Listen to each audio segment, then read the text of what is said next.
I'm going to begin with the number 4 with the lever closed, and I'm going to be going against the grain.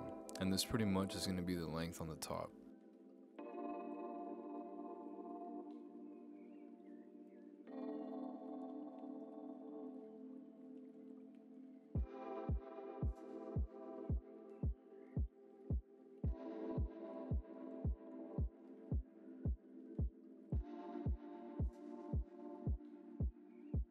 Then, using my trimmers, I'm going to create my bald line. But if you look closely, the bald line is a bit curved. This line is a bit curved because that's the shape in which I'm going to create my fade. So now every guideline that I'm creating is in the shape of this line. So then, using the 1.5 with the lever closed, I'm going to go up about 2 inches, following the shape of the bald line.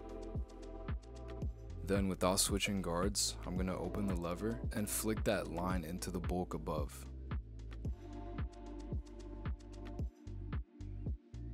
Next, using my thinning shears over comb, I'm going to soften up that weight line and blend everything a bit more. Now, using the 0.5 with the lever closed, I'm going to go up about an inch from the initial bald line, and I'm following that same shape. Then, without switching guards, I'm going to open the lever and fade that line into that 1.5 area. And when I'm in this situation, I'm using a light glide. I'm barely applying any pressure on the scalp as I flick to avoid creating a heavy line. Then, to soften everything up, I'm going back using my thinning shears over comb, and I'm pretty much just lightening up any dark areas that I see. And for anyone wondering if I have a video explaining on how I use the thinning shears to fade, I do have a detailed video in the school explaining exactly how I do it. The link to join will be down below in the description.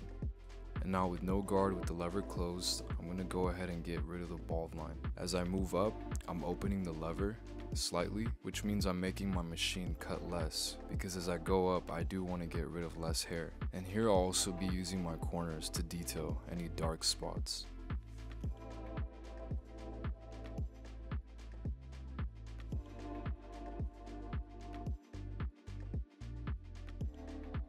And now, using my shaver, I'm just going to go ahead and bald everything underneath and get rid of any stubble to create that fade.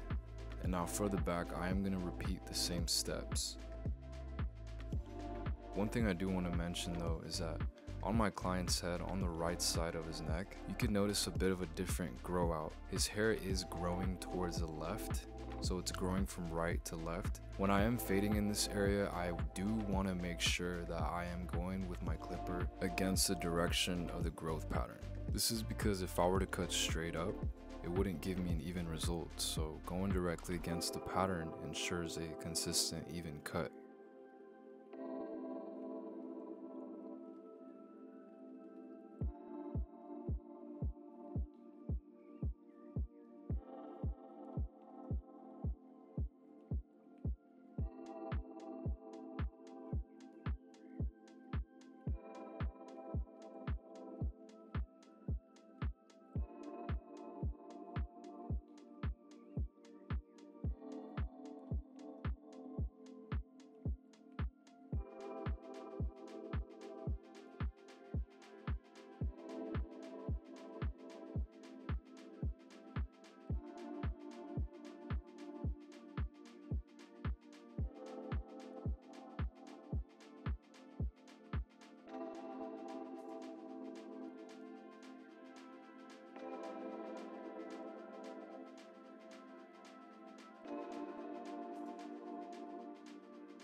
Now using my trimmers, I went ahead and lined up his neckline. I like flicking my trimmer the opposite way the hair is growing to make sure it's giving me a sharp line. And then using the corner of my trimmer, I'm kind of treating it like a pencil and pretty much following that round shape, outlining that round shape that I want.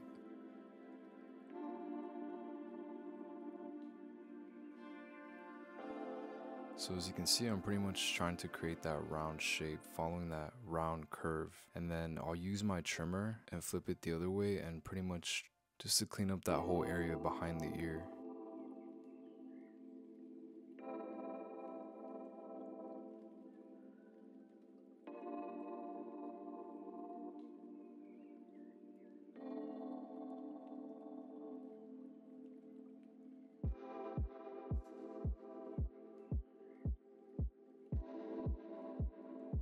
Now with the C-cups, how I usually start is always I set up that top foundation at the top where that vertical bar meets with the corner. I set up that bottom guideline and just connect the two. Using the outside of my trimmer, I'm pretty much just flicking and creating that round shape.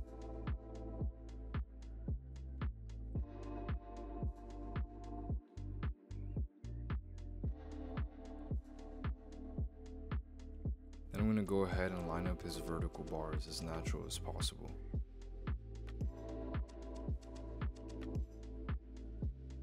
And here I'm just going back and kind of just getting rid of some dark areas that I saw, some bulkiness, just to create a smoother transition. So now moving on to the lineup, my client did not want his widow's peak. So I went ahead and removed it, making sure I didn't go too far back and aligned it with the natural lineup that I made on corners. When I'm going over the lineup with my trimmers, I'm making sure to lightly tap and gently line it up because of the different growth pattern. This way I don't move any hairs around and avoid cutting more than I should. Like here for example, his growth pattern is kind of leaning towards the left, so I'm making sure I'm gentle with it to avoid cutting too much. And lastly, I applied some enhancements to my client's preference. Since he is a bit more lighter toned, I'm making sure that I'm not applying too much to not make it look very dark. One thing I like to do though is when I'm applying enhancements, I like to do one pass and then ask them if that looks good. If not, I'll apply more to match their preference. Lastly, towards the back, I'm removing all the neck hairs and making sure that my fade stands out more by shaving the neck with the foil shaver and then even just detailing a bit with the thinning shears.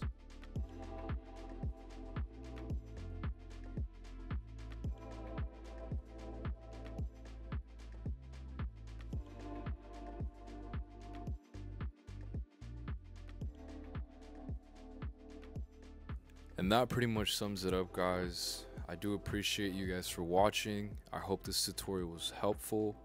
Please like and subscribe for more.